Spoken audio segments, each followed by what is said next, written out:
Thank you very much, Sis Chloe, sa meaningful and powerful message, of course, from the Word of God.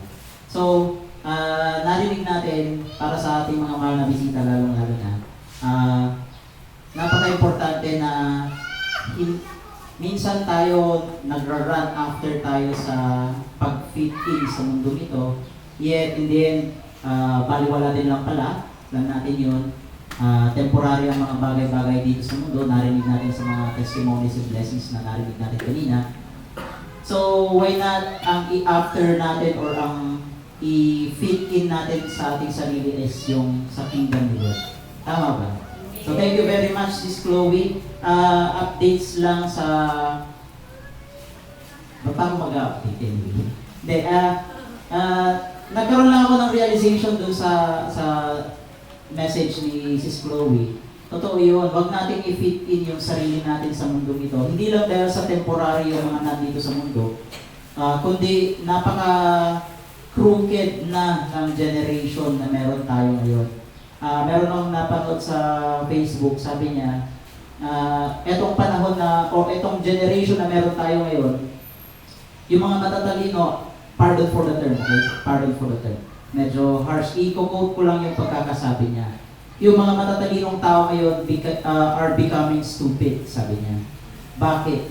Kasi meron siyang dinescribe na isang judge nagtapos ng 2 degree sa isang prestigious college institution sa Amerika. Itago na lang natin sa pangalang Harvard. Biruin nyo ganon katalino yung judge daw na yun, 2 degree yung natapos niya, sa Harvard pa. And yet, meron tinanong sa kanya during the prosecution, tinanong siya ng definition ng woman.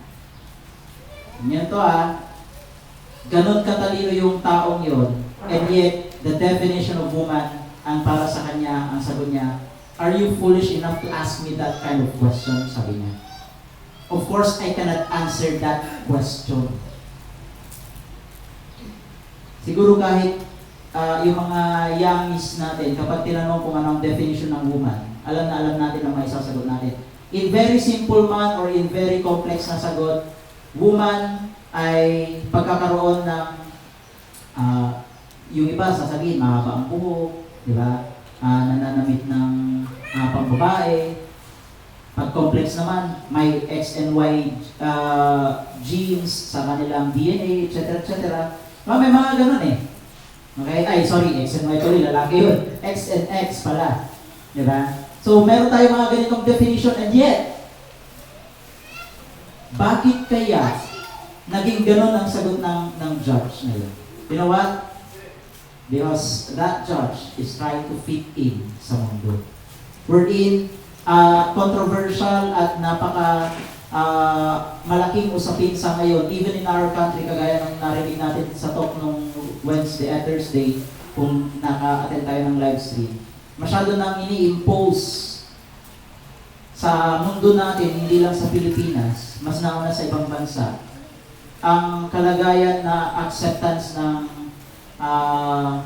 commonly known as gender identity. Isa pa na gusto kong magsalita dito sa harapan, hopefully hindi dumating sa atin yun dahil sobrang nakakatakot siya. In some states sa Amerika, ay tinatanggalan ng authority ang mga parents doon to guide their children if they refuse to accept the term gender identity. Mandatory po yun. Tinatanggalan sila ng karapatan na maging parents, and they are called unqualified parents dahil sa hindi nila tatanggapin yung term na gender identity. Ano nga ba itong gender identity? Nasa bata, sa anak daw, ano man ang edad niya, kahit pa yan ay less than 12 years old, kapag sinabi niya siya ay lalaki pero sinabi niya ako ay babae at hindi in-acknowledge yun ng kanyang parents, siya ay or sila ay tatanggalan ng authority over that child. Ganon ka-crooked na ngayon ang mundo. So if we want to fit in with that, then distraction. Kasi pagsalungat yun sa salita ng Diyos. Diba? So nakakatakot yun. Why not i-long natin yung pag-fit in sa kingdom ng Diyos? Kaya narinig natin kanina sa message na binigay ni Sister Chloe, mukha siyang mahirap kung tutusin, pero simple steps na pwede natin i-take into consideration. Meditate the Word of God. Obedience. Have faith. Diba? Napakahalaga nun, ng tatlong yun. At mag-fall on yun sa sinasabi ni Lord kung saan sinabi niya sa Acts chapter 2 verse 38 na pagsisiyan natin yung mga nagawa natin kasi meron at meron yun. At yung nagawa natin na sin, ano man yun, may epekto yun sa atin Diba? So yung epekto nun sa atin, yung kasalanan na yun, is distraction. Okay? Hindi man gusto ito ni Lord para sa atin, pero dahil sa pinili natin siya na pamamaraan ng buhay, it leads to death. That is sin. Diba? So, after ng repentance, sinabi ni Lord, kinakailangan natin sundin yung sinasabi niya na tayo ay magpabautismo at tanggapin natin yung kaloob ng Espiritu Santo. And with that, maaalis tayo sa crooked generation na ito. When I say generation, I'm not pertaining sa Generation Z, Generation Y, or yung mga baby boomers, etc. Hindi yun. Okay. A1, meron na palang Generation A1. So, dami natin kinikater na generation. As of the statistics, sa isang simbahan daw, in general meron tayong kinikater na 7 types of generation. So, nandyan yung mga Generation A1, yung mga batang yan. Okay? Then, meron tayong Generation Z, and then yung Millennials, and then Y, and then X. At meron pang iba, hindi ko kabisado yung iba. So dami, no? Lahat yan dinideal natin. Anyway, in the long run, kapag sinunod natin si Lord sa kanyang gusto para sa atin, it leads to health. It leads to life. Eternal life yun. So, look after. Sabi ni Lord, mag-impok tayo ng ating kayamanan sa langit. Huwag sa mga kayamanan dito sa lupa dahil alam natin ito ay hindi nagtatagal. Eventually, nag-vanish yan. Okay? So, thank you very much, Sis Chloe. At I hope and I pray na nawa ay lalo kapag i-bless ni Lord ng mga wisdoms and understanding at sa mga bagay-bagay pa na pangangailangan mo in terms of giving message. At ganoon din sa mga kapatid na nakapag-share na dito, bigyan naman natin sila ng palakpak. Actually, ginagawa po natin ito nang sa ganun ay at their early age ay ma-involve din sila sa ma-overcome nila yung fear nila. At the same time ay ma-express nila yung kanilang, ma-exercise nila yung kanilang pananampalataya by merely sharing the Word of God dito sa atin sa harapan. Okay? So, isama natin sila sa mga prayers natin. So, ngayon naman ay dadako tayo sa communion talk na ililid ni Sis Matt. So, mamaya na lang natin i-counsel yung ating mga bisita. So, Sis Matt.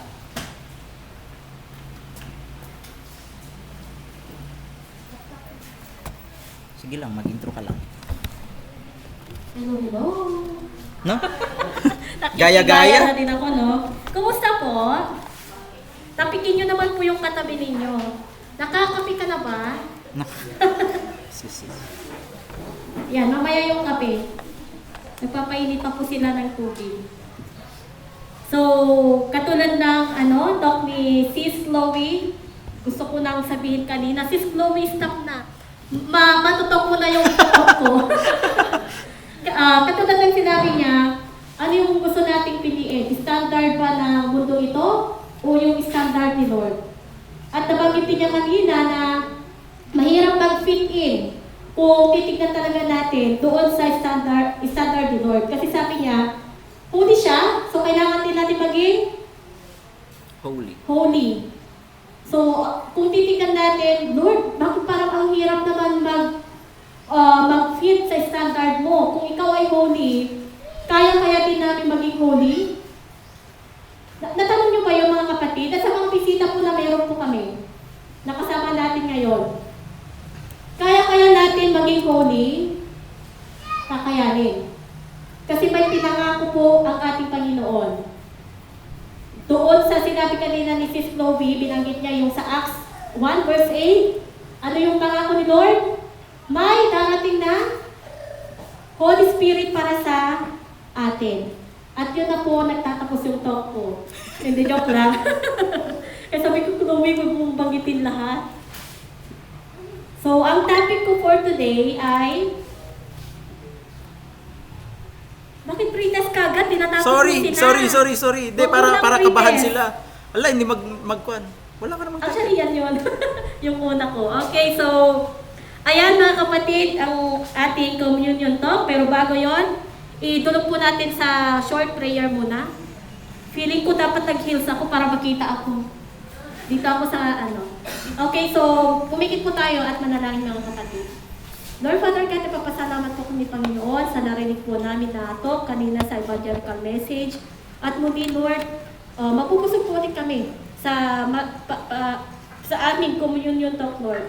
Ang dalangin namin Panginoon sa magbibigay po ng talk, kasihan nyo na one word ng karunungan. At pawang word mo lamang Panginoon, yung mamutawi sa bibig po na meron po sa kapatid.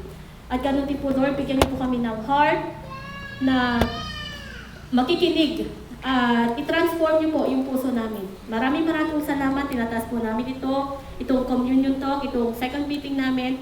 In Jesus' mighty name, Amen. So, mag-Bible anthem tayo, mga kapatid. Asan yung ating Bible? Bible anthem, pero sorry, di ko na ilagay sa aking slide. Kasi alam ko na, kabisado nyo na. So, this is my Bible. I believe in everything says. I believe what it says I can do, and what it says I have. God's holy word is my final authority. Therefore, I will not argue, neither will I disobey. Thank God for giving me your word, my basic instructions before leaving the earth. Amen. So sabi kanina ni Sis Chloe, isa sa tip niya ay yung mag-guide tayo na ma-meditate natin yung word ni Lord. So nawa ganon tayo everyday. Paano na nga ulit? Taas. Sa baba. Sa baba. Ayaw niya? Sa baba. Wag maraming pindot. Grabe ka naman. Okay, so bago tayo, ayun na. Mag-pretest muna tayo. Okay, pretest. Labas po ang inyong mga cellphone. Labasan yung mga cellphone para sa yung cellphone na yan, dyan po kayo magsasagot. Hanapin nyo yung GC natin. So sa GC natin, itaktak nyo po dyan yung inyong sagot. At kung sino ang makakasagot na nauna, ay may plus 10 sa langit. Hindi, joke lang po. Okay, wag po kayo mag-alala, hindi po yung mahirap. Magbigay ng dalawang scripture na mapapasa ang patungkol kay Holy Spirit. Yung GC natin kung sino yung maunang magsasagot. Magbigay ng dalawang scripture na mababasa ang patungkol kay Holy Spirit. Ang daming nabanggit ni Sis Chloe kanina. Scripture lang po. Halimbawa, Yun. yun. Kunyari, Genesis 1 verse 1. Ganon. Ganon. Wag na yung Genesis 1 verse 1. Scripture lang po, dalawa. May nag-set na pass. Meron lang nagtatay. May nagtatype. May nagtatype na daw sa GC. Dalawa lang po. Open notes yan. Huwag kayo maganda. Kasi naiingkit ako sa GC ng mga kabataan. Grabe, buhay na buhay talaga yung GC nila. Feeling ko kailangan ko na ding lumipat sa kabataan. What's up? Sabi mo, asan si what's up? Wala dito, no? Pag may nagbigay ng blessing sa kabataan, ang dami. Sunod-sunod yung mga maritisan nila doon. Pero sa GC natin na isa, medyo kailangan ata ng Kulang. sili, kailangan ng sili para gumana. Okay, may Isa lang yan na scripture. Dalawa. Isa lang yan. Dalawang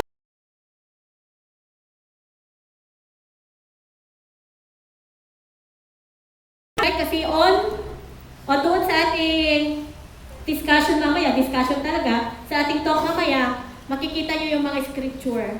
Although marami po, buhay na buhay at maraming mababasa na scripture patungkol kay Holy Spirit. Okay, so Pasi, ano mo na lang mamaya? Sige, sige. Bakit parang ayaw niya ata ako? O lubat? Okay, so umpisahan natin ang ating talk, mag-isip ng pangyayari sa Old Testament sa Bible na nag-work si Holy Spirit. Alam ko sa dami ng natutunan natin, ang dami ng narinig nating talk, napakain tayo ng bonggang-bongga talaga. Like, super delay naman itong advance na tuloy. So, mag-isip ng pangyayari sa Old Testament at sa New Testament. Ano kaya ang mga ginawa ng Holy Spirit sa Old and New Testament? So, for our topic, what is the Holy Spirit and what does He do?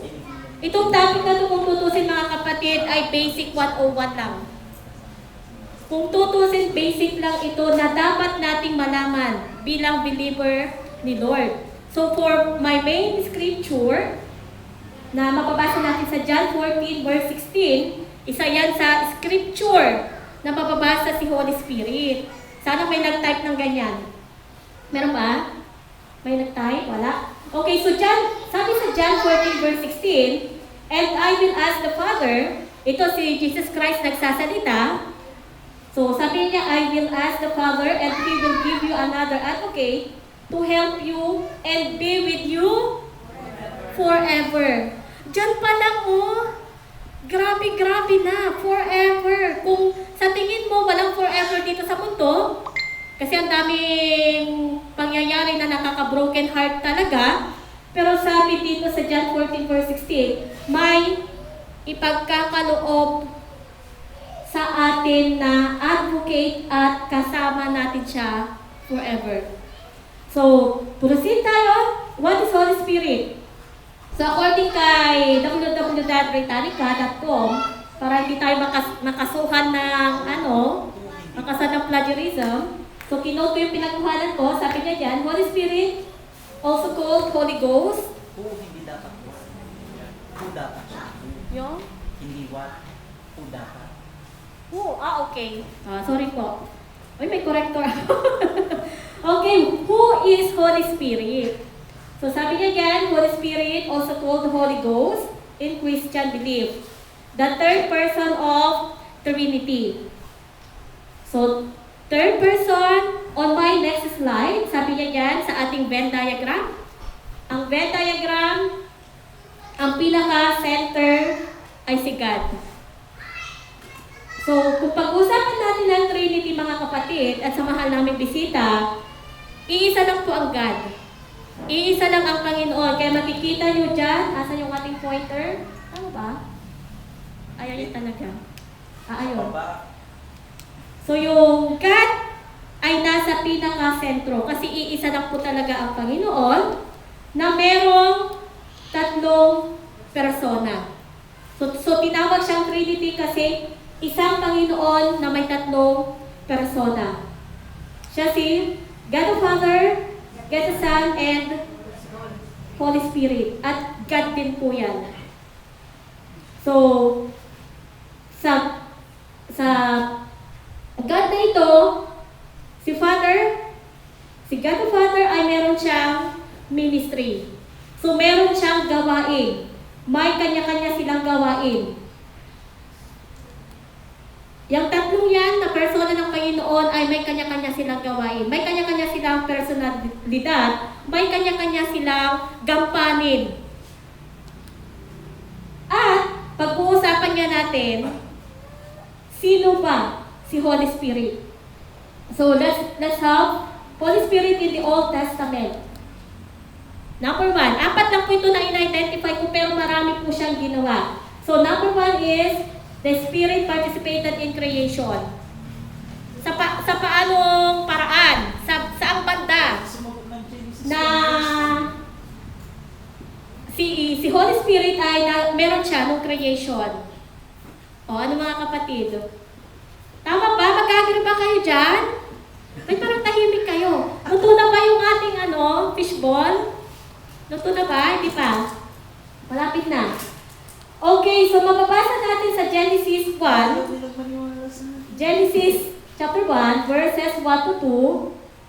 Sabi niya dyan, nang pasimula ay nilikha ng Diyos ang langit at lupa. Ang lupa ay walang hugis o anyo. Dilim ang bumabalo sa kalaliman at kumikilos ang... Ano daw ang kumikilos? Espiritu ng Diyos sa ibabaw ng tubig. Doon pa lang sa start ng creation, mga kapatid, ay meron na si Holy Spirit.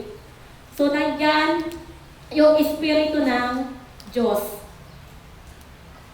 Actually, maganda siyang pag-aralan. Totoo ba na nandun silang tatlo? Yes po. Pero mag-stick lang tayo doon sa gampanin ni Holy Spirit. So, next tayo. May parang nawala. Okay, number 2. Okay, number 2 tayo. The Spirit gives life to humanity and the other creatures. Naniniwala po kayo dyan? Agree po ba kayo dyan? Isang thumbs up naman po.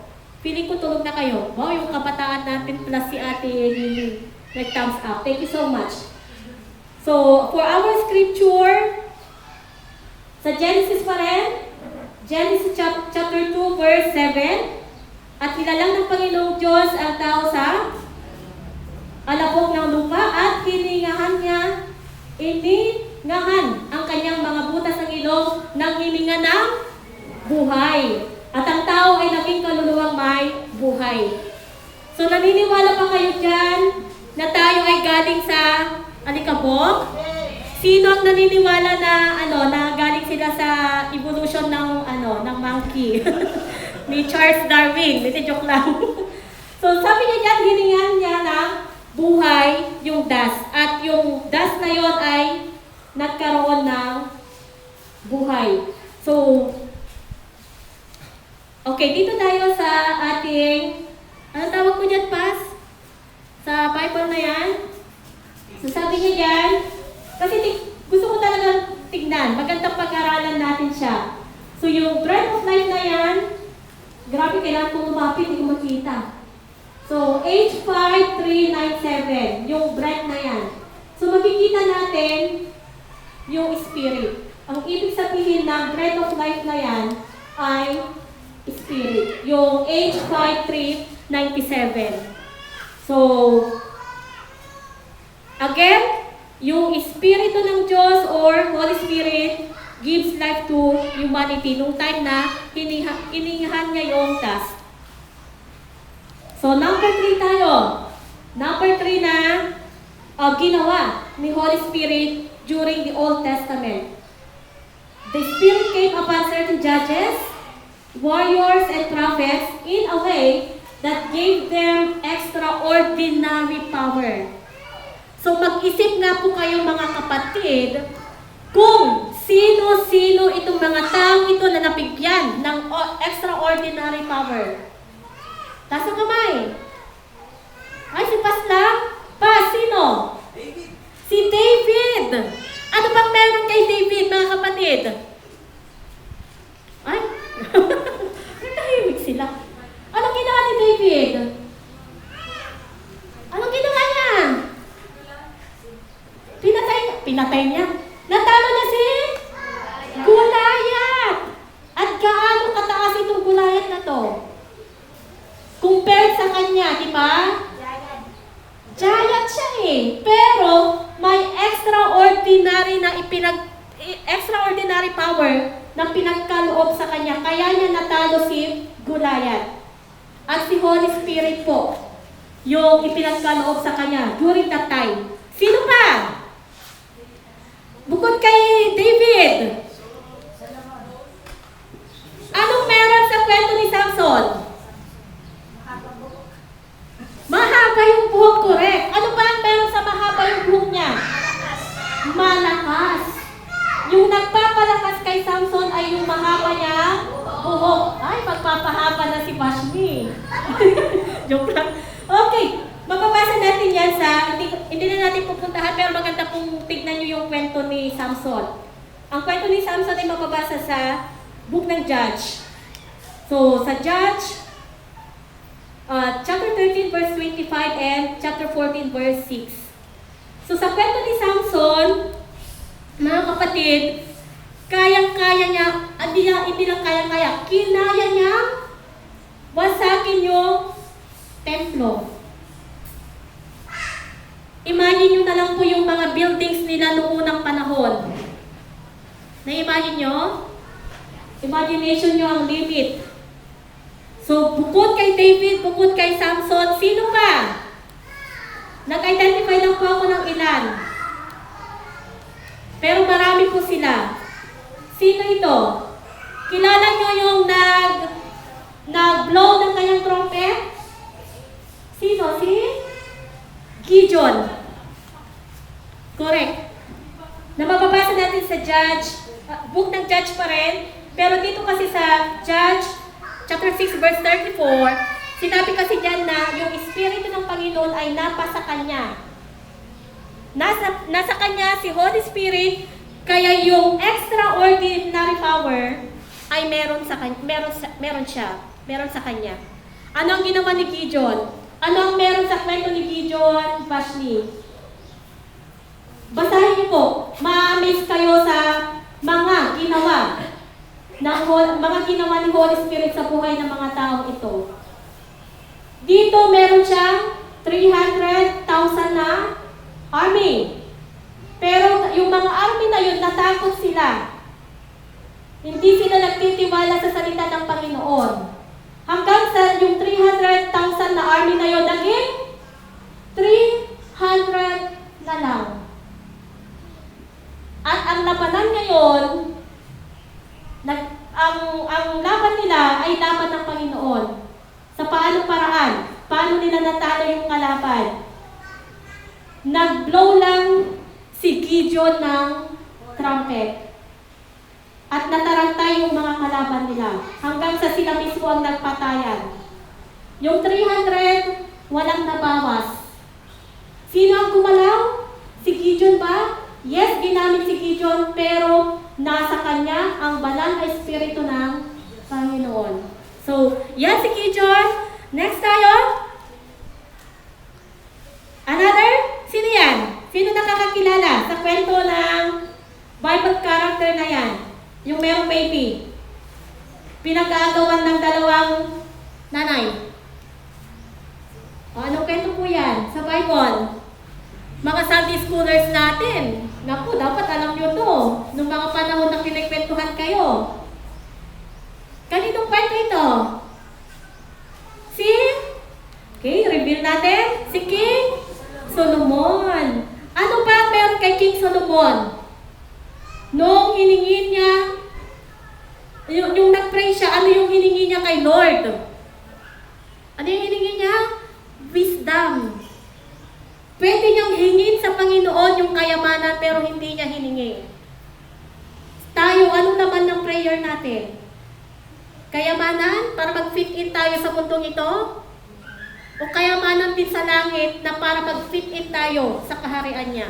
So, kay Solomon, ang prayer niya magkaroon ng wisdom at pinagkalooban siya ng Panginoon. Pag mababasa niyo yung kwento niyan, mapapaiyak po kayo. Nung una ko din nabasa yan, grabe naman to. Okay? So, marami pang Bible character na nabigyan sila ng mga extraordinary power dahil kay Holy Spirit. Ngayon, sa panahon natin, meron pa rin ba yung extra power na yan? Malalaman po natin mamaya. Okay, so proceed tayo.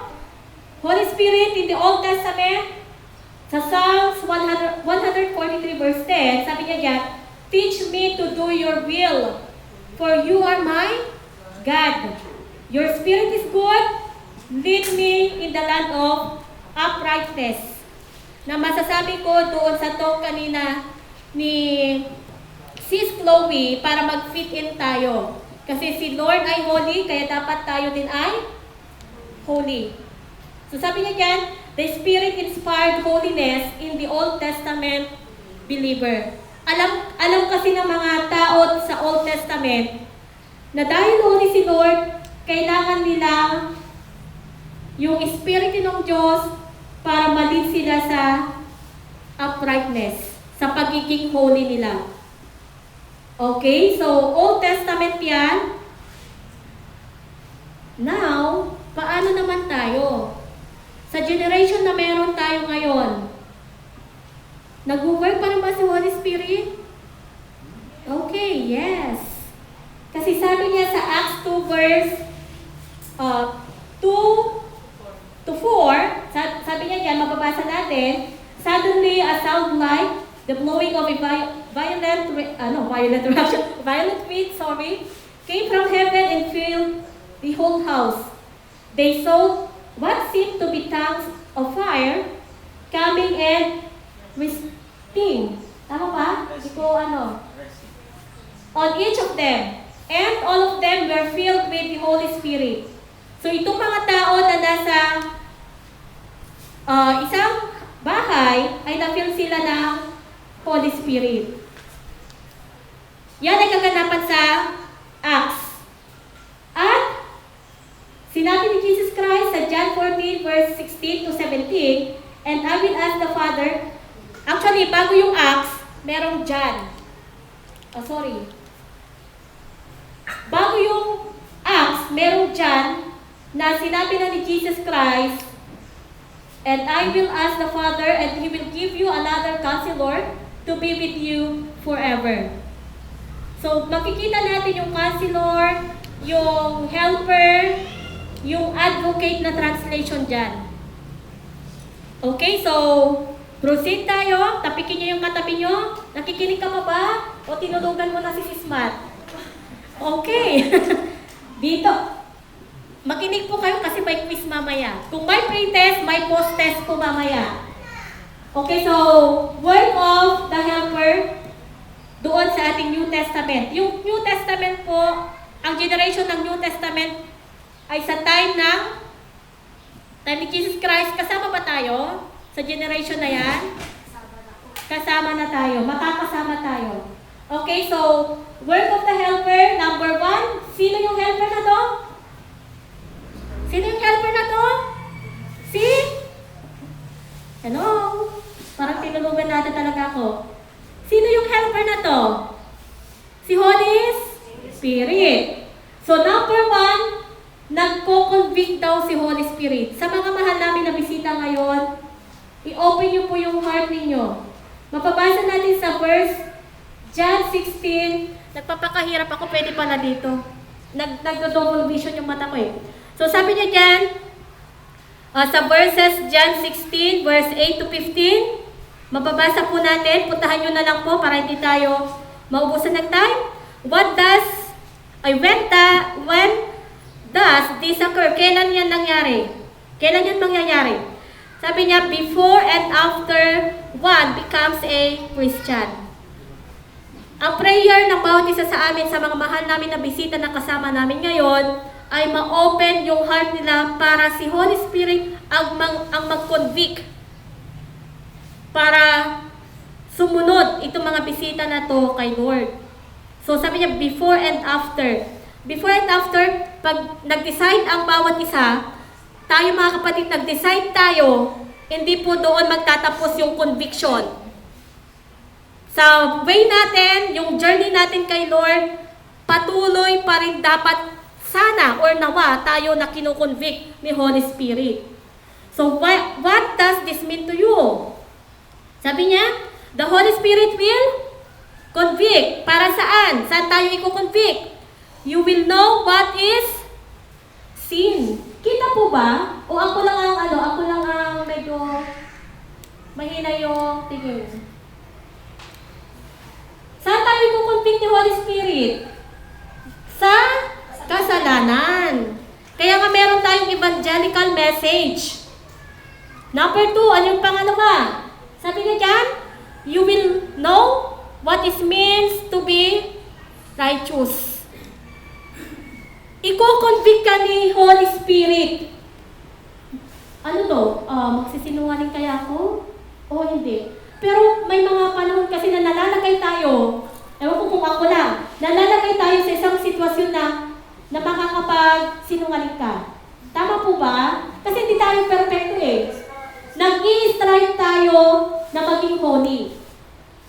Hindi instant ang pagiging holy, mga kapatid. Mahirap kung tutuusin. Nalalagay tayo sa sitwasyon na makakapagsinungaling tayo. White lies man yan, black lies, bahala kayo kung anong lies yan. Pero pag nagawa mo yung bagay na yon, ang bigat sa kalooban. Ang bigat sa dibdib. Kasi merong Holy Spirit na nagko-convict. Kino-convict niya tayo. Next. Sabi niya dyan, you will know what His judgment is. Pag meron kang Holy Spirit, ano yung term doon? Yung nagpapalit ka kay Holy Spirit, tuturuan ka niya ng mga bagay-bagay na ganito. Okay, pangalawa. Ano yung pangalawa? Indwells. Ano itong indwells na to? Mababasa natin ang indwelling or dwelling ng Holy Spirit sa atin sa verses John 14, verses 16 to 21. Puntahan nyo na lang po. Mababasa din natin sa Romans 8, verses 9 to 13. Mababasa din natin ang indwelling ng Holy Spirit sa 1 Corinthians chapter 3, verses 16 to 17. At 1 Corinthians 6, verses 17 to 19. So mag-i-indwell. Ano pa itong indwell na ito? Kailan ito nangyayari sa buhay ng believer? Sabi niya dyan, iba na ang pinindot ko. When one becomes a Christian. Kailan ba nagiging Christian ang isang tao? Katulad ng sinabi ni Sis Chloe kanina, pag nagawa mo ang Acts 2 verse 38. Kung ikaw ay nagrepent sa iyong kasalanan, nabaptize ka sa lubog na tubig, lubog po at matatanggap or tanggapin mo ang banal na Espiritu. So yung banal na Espiritu, mananahan sa'yo. Magdidwell na siya sa'yo. Napaka-great po ng word ng helper na yan. Doon sa Old Testament, mga kapatid, may Holy Spirit talaga. Napupuspos ang mga tao ng Holy Spirit. Kaya lang, yung Holy Spirit sa Old Testament ay umaalis. Ang tanong ng isang kabataan nung nagkaroon kami ng fellowship sa San Quintin noong Friday, yung Holy Spirit po ba ay umaalis? Sa Old Testament, yes po. Umaalis ang banal na Espiritu sa kanila. Lalo na pag nakagawa sila ng kasalanan, nawawala yung banal na Espiritu sa kanila. Pero napaka-great natin sa generation na meron tayo. Kasi ang Holy Spirit ay nag-dwell forever pag tinanggap mo ito. Napaka-great tayo, mga kapatid. So sabi niya dyan, what does this mean to you? The Holy Spirit, Jesus and God is with you. Take note of that. Hindi lang si Holy Spirit ang nasayo, kundi ang tatlong persona ng Panginoon. You are not alone in this world. Huwag mong sabihin na, kawawa naman akong tao. Ang hirap-hirap ng buhay ko. Nahihirapan ako sa buhay na meron ako. Sa sakit na meron ako. Pinapahirapan ako ng sakit na to. Pero mga kapatid, tandaan ninyo na yung banal na Espiritu ay nagdidwell sa inyo. At hindi ka po nag-iisa. May kasama ka. Okay, so next is adapt. Adapt. Ano yung adapts na ito? Mababasa natin sa Romans 8, verses 14 to 16. At sa Galatians 4, verses 4 to 8. Kailan yan? When one becomes a Christian. Kaya nga napaka-halaga po na magkaroon tayo ng tamang relationship kay Lord. Nag-i-start yung tamang relationship natin kay Lord pag tayo ay nabaptize, tayo ay nagrepent, nabaptize at tinanggap yung banal na Espiritu. Tapikin mo ngayong katabi mo, tinanggap mo ba ang Holy Spirit? So kung tinanggap mo, dito ka. Adopted ka ni Lord. Sabi niya dyan, you are child of God. Tapikin mo yung katabi mo. Hindi lahat ng tao na nakakasalubong mo ay anak ng Diyos. Bakit? Kasi sinabi niya dito, na-a-adapt ka lang ng Panginoon pag nagawa mo yung kaparaanan ng kaligtasan. At higit-higit sa lahat, magiging anak ka ng Diyos pag tinanggap mo si Holy Spirit. So, you are child of God. You have been adopted as you are. Accepted with all your faults and flaws. Hindi po tayo perpekto. Nagkakamali din tayo, nadadapa, pero wag po kayo mag-alala kasi yung pag-ibig ng Panginoon ay abundant. So, accepted tayo ni Lord, pero ibang usapan pag sinasadya natin magkasala, ibang usapan po yun. Okay? Love and not abandoned and esteemed and treasured. Huwag yung isipin na, ano ba to, itong buhay ko? No. Huwag pong ganon ang mindset natin. Palagi mong tandaan, anak ka ng Diyos. Okay, next tayo. Bago pa matulog ang ilan. Kasi marami pa yan. Another word ng Holy Spirit ay nagbabaptize po siya. Tanungin mo ngayong katabi mo, nabaptize ka? Okay, so proceed tayo kailan yan. Mapabasa natin, nandyan. Yung John at saka 1 Corinthians. Kailan nangyayari yan? When one becomes a Christian. Para saan naman yan? Anong meron dyan? You have been regenerated, washed clean of your sins, and given a new perspective in life. Nabanggit to kanina ni Sis Chloe. Mababago yung perspective mo sa buhay. So you belongs to God. Saan ka belong? Dahil anak ka na ng Diyos, ikaw ay belong sa God's family. How great is that? Nakikita niyo po ba na blessed po kayo? Nakikita niyo mga kapatid na blessed kayo? Yes, dapat ganyan ang mindset. Okay, next, seal. Anong seal ito? So, mababasa natin sa 2 Corinthians chapter 1, verses 21 to 22. Puntahan nyo na lang mga kapatid o kaya picturean nyo. Ephesians 1, verse 13. Ephesians 4, verse 13. Kailan yan nangyayari? Pag ikaw ay naging Christian. At para saan yan? Sabi niya, just as circumcision is a seal that attests to the covenant, kasi sa Old Testament, or although sa New Testament din, kailangan ng circumcision sa kanila. Pero sa atin, hindi po.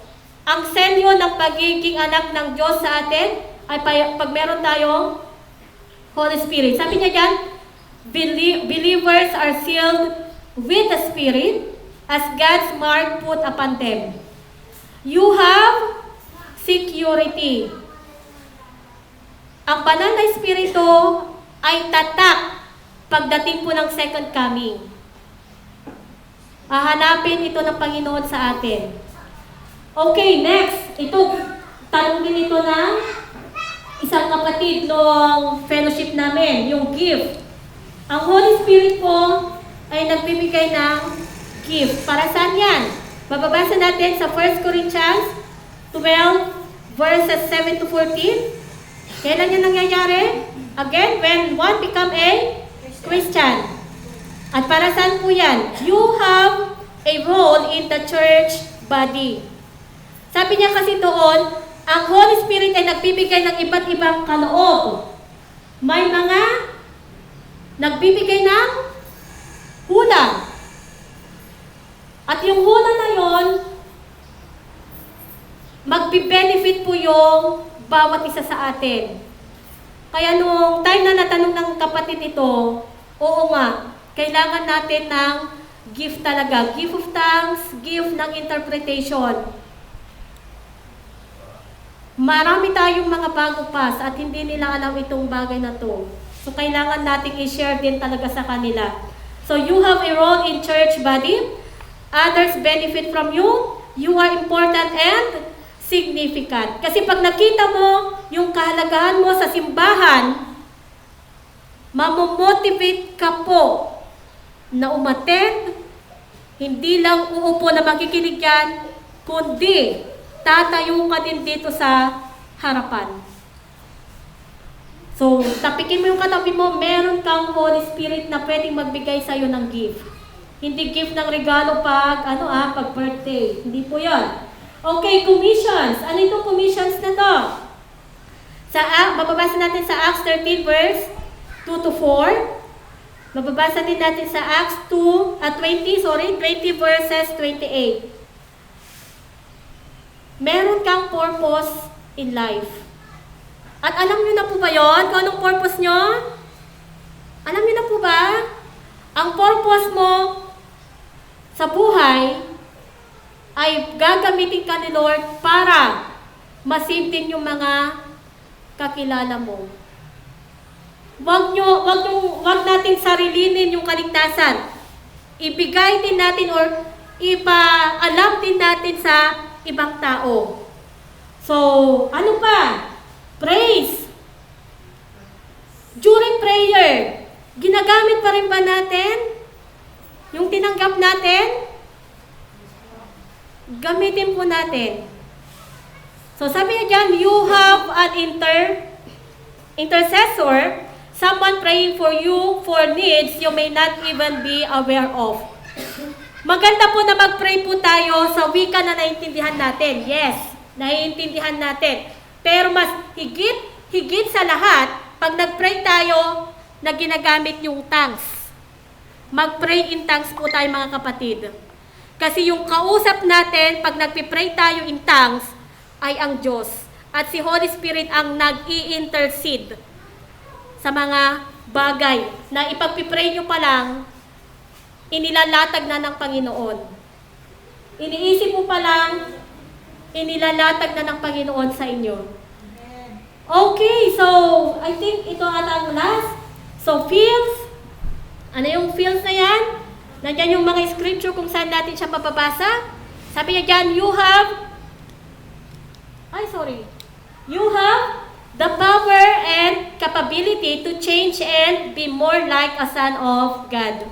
Sabi ni Sis Chloe kanina, ang hirap i-fit yung sarili natin sa standard ni Lord talaga. Pero pag once na meron kang Holy Spirit at hayaan mo si Holy Spirit na mag-work sa'yo, madali na lang po yung magbabago. Palamura ka, pag nagugulat ka, napapamura ka, hayaan mong si Holy Spirit ang mag-work sa'yo. Ma-amaze ka na lang sa pagbabago ng buhay na meron ka. Next is teaches. Teaches, sabi niya dyan, you have a teacher. Nandyan po yung mga scripture natin So you have someone to help you read the Bible. Ito blessing, testimony ito ng mga ibang kapatid. Ako personal din na testimony ko yan. Nung high school ako, may Bible sa bahay, binabasa ko. Pero wala akong naintindihan. Pipilitin ko na lang itunog. Pero nung time na nag-start yung journey ko kay Lord, grabe. Alam mo yung parang nagbabasa ng kwento na yung utak mo naglalaro sa mga situation na meron sila. Pag binabasa mo yung Bible, na-guided ka ni Holy Spirit, mapapaiyak ka na lang. Hindi mo namamalayan, tumutulo na yung luha mo. Hopefully, ma-experience ng bawat isa yung ganyang kalagayan. Ituturo ni Holy Spirit yung mga bagay-bagay na gusto niyang malaman natin. Okay, next tayo. Ano yan? Counsels and guides. So, you have a wise mentor. Bukod sa, nag-off talaga. Bukod sa meron kang teacher, meron ka ding mentor. Ituturo niya yung tama at mali. So, empowers, strengthen. Ilang oras na pass? So, sabi niya dyan, you have source of power. Nangihina ka, katulad ni Sis Lily, na pabalik-balik sa ospital pero hindi mahanap kung anong sakit. Nangihina ka dahil sa problema na ang dami-dami sabay-sabay. dinidikdik ka, palagi niyo pong tandaan na pag may Holy Spirit ka, meron kang source ng kalakasan. Lumapit ka, sa mga bagong kapatid. Kung nahihirapan ka sa buhay na meron ka ngayon, lumapit ka kay Lord. Kasi may Holy Spirit ka po.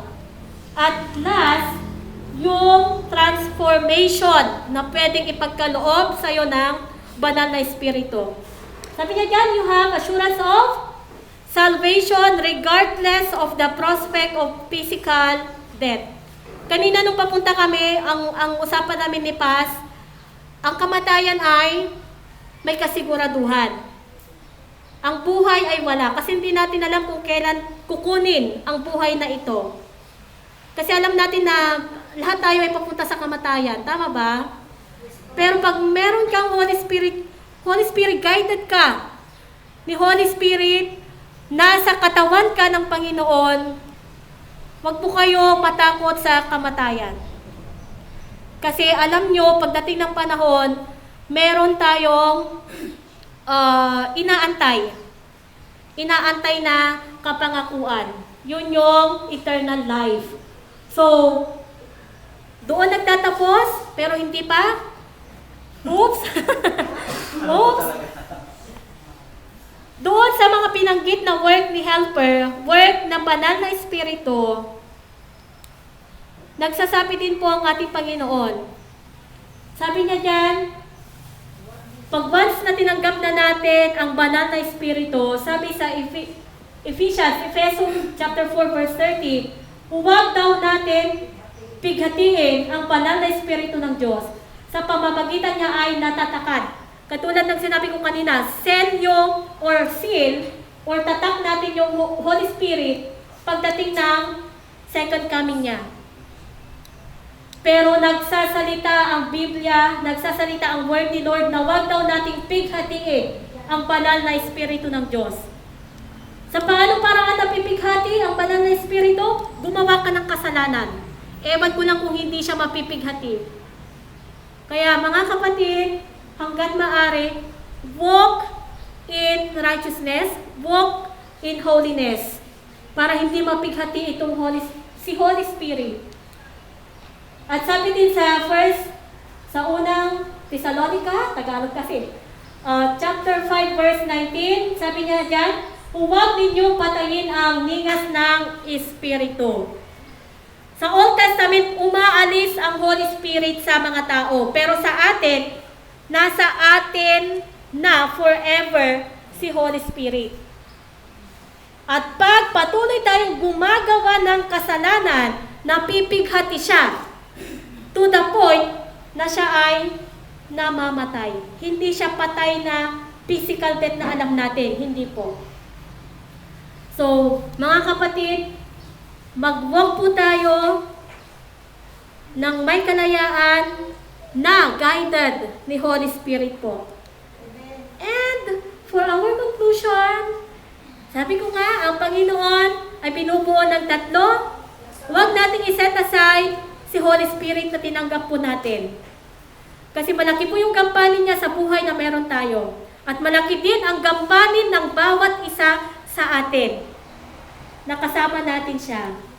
Again, sa John 14, verse 16, and I will ask the Father, si Jesus Christ mismo ang nakiusap siya siguro.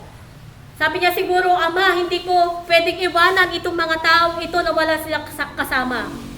So nag-ask siya, He will give you another advocate to help you and be with you forever. I-embrace po natin yung kaligtasan na meron tayo.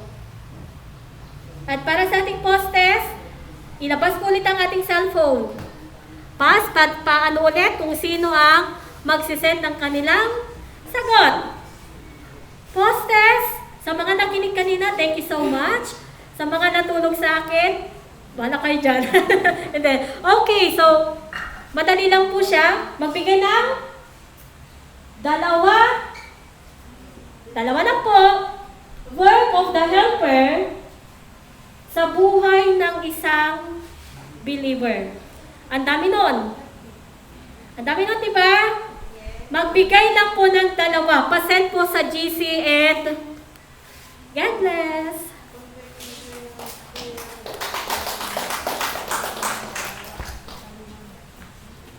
Sino? May nagsend na? Kung magsisend ako.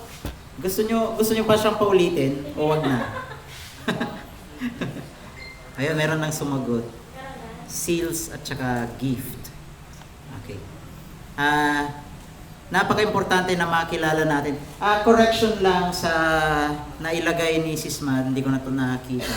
Nakalagay is what. Actually, hindi dapat siya what. Dapat ay who. Okay? So, maging klaro tayo dito. Bakit ako naging sensitive dito? Kasi minsan ito yung nami-misinterpret sa ibang pananampalataya. Dinedeclare nila na si Holy Spirit ay bagay o puwersa o kapangyarihan lamang ng Diyos.